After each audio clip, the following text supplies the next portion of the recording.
दोस्तों, महाभारत के युद्ध में एक ऐसा योद्धा भी था जो अगर युद्ध भूमि में उतर जाता तो शायद पूरी महाभारत का परिणाम ही बदल जाता।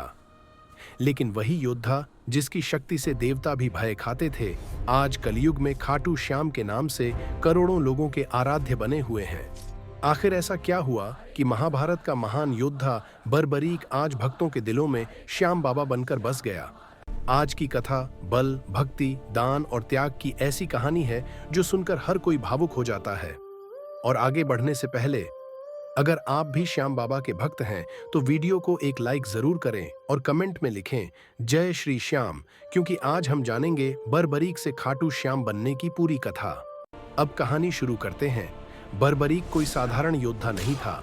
वह भीम के पुत्र घटोत्कच का बेटा था, अर्थात वह पांडवों का ही वंशज था। बचपन से ही उसमें असाधारण बल था, लेकिन उसकी सबसे बड़ी शक्ति थी उसकी साधना।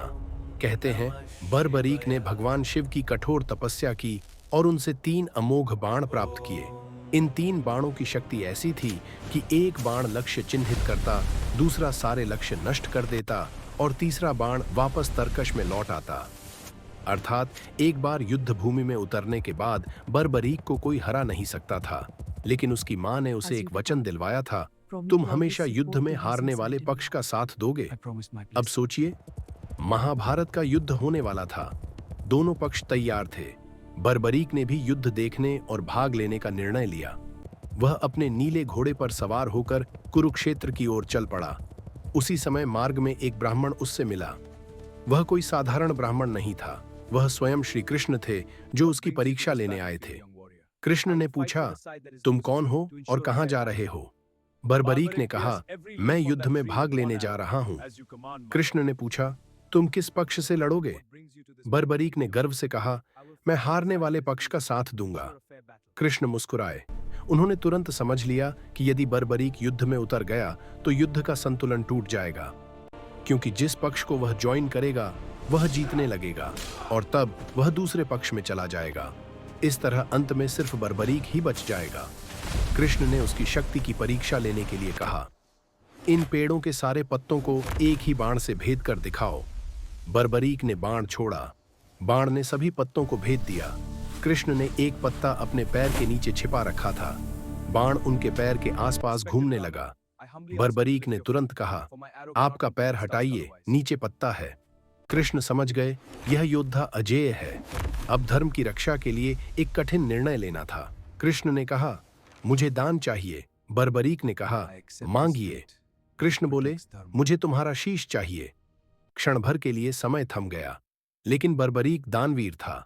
उसने बिना हिचकिचाए कहा, यदि यही धर्म की रक्षा का मार्ग है तो मैं अपना शीश अर्पित करता हूं। लेकिन उसने एक अंतिम इच्छा रखी, मैं पूरा युद्ध देखना चाहता हूं। कृष्ण ने उसकी इच्छा स्वीकार की।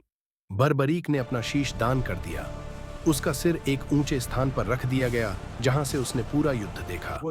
युद्ध समाप्त होने के बाद पांडवों में विवाद हुआ, जीत का श्रेय किसे जाए? तब कृष्ण ने कहा, बर्बरीक से पूछो, क्योंकि उसने पूरा युद्ध देखा है। बर्बरीक के शीश ने उत्तर दिया, मैंने युद्ध में सिर्फ कृष्ण का चक्र घूमते देखा और द्रौपदी का क्रोध, पापियों का रक्त पीते देखा। बाकी सब तो निमित्त मात्र थे। कृष्ण प्रसन्न हुए। उन्होंने वरदान दिया, कलयुग में तुम मेरे नाम से पूजे जाओगे। जो भी सच्चे मन से तुम्हें पुकारेगा उसकी मनोकामना पूरी होगी। समय बीता। बर्बरीक का शीश राजस्थान के खाटू नामक स्थान पर प्रकट हुआ। वहीं से वह खाटू श्याम के नाम से प्रसिद्ध हुए।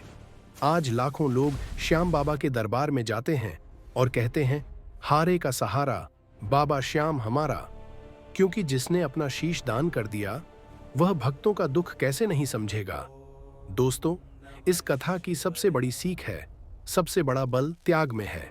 सबसे बड़ा योद्धा वही जो धर्म के लिए झुक जाए और सबसे बड़ा दान वही जो अहंकार छोड़ दे।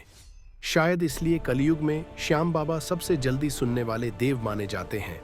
अगर यह कथा आपको भावुक कर गई हो तो वीडियो को लाइक करें और कमेंट में लिखें जय श्री श्याम और चैनल को सब्सक्राइब करें, क्योंकि अगली कहानी में हम जानेंगे महाभारत युद्ध के बाद पांडवों का अंत कैसे हुआ।